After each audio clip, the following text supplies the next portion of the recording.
Good morning, Ali. Good morning, Bruce. Good. And these things, the opening of the salmon season must come around, they come around every year, but increasingly faster. And we're here again. And we're looking forward to a good one? Yes, well, we hope it's going to be a good season. Always at this time of year, we're totally optimistic about it. And we really look forward to the opening day because it's always a grand celebration, you know?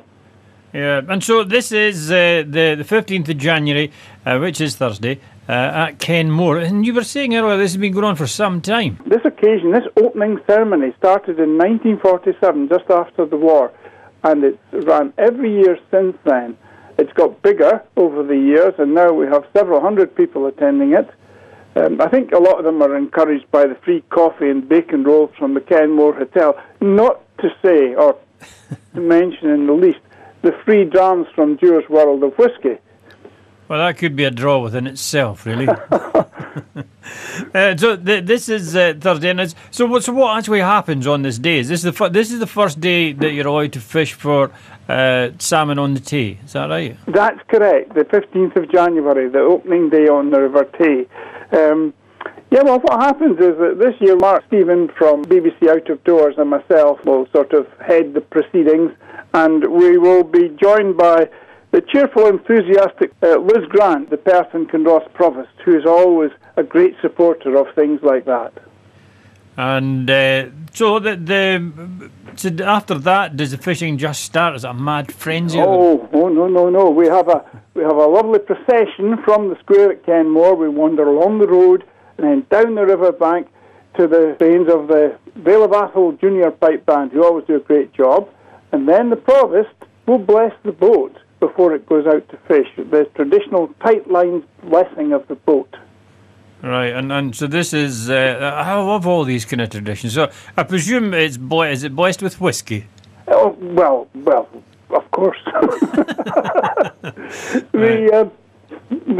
And of course, Kenmore, lots and lots of anglers turn up because they're able to buy salmon fishing permits for the day.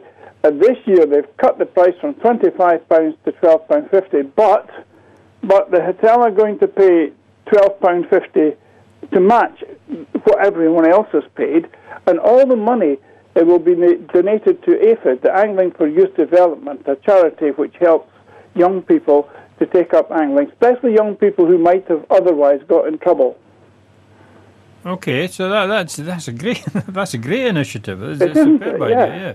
And so talking about angling in general, is it because at one time was it, or maybe still is, one of the biggest participation sports in the country? Is it still like that? Well, participation sports that there is, it's certainly a great way for people to get outdoors. It's neither gender nor age biased or conscious. It's a great way of people getting outdoors and enjoying themselves.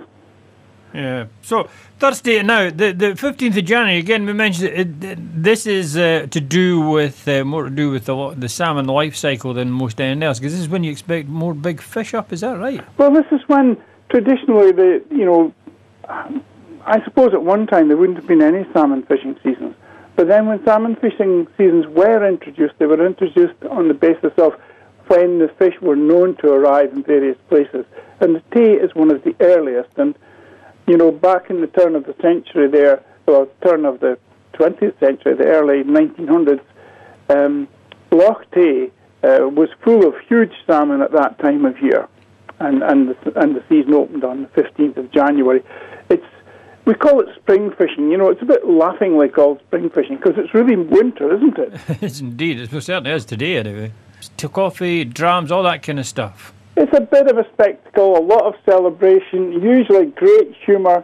There are people who come from all over Scotland to attend this, and indeed, most years, there are people from other parts of the world turn up at Kenmore for the opening of the salmon season. It's a super morning in particular when all this is going on. Yeah, and I just suppose people come from all over the world. It just shows that the high regard that Scottish salmon fishing is still held in. Yes. Scotland and its salmon fishing, and of course all the other great assets we have are well received across the world. Excellent. So we'll see you there on Thursday morning, bacon roll and coffee in hand. I'm sure you'll miss out all the rest of the stuff.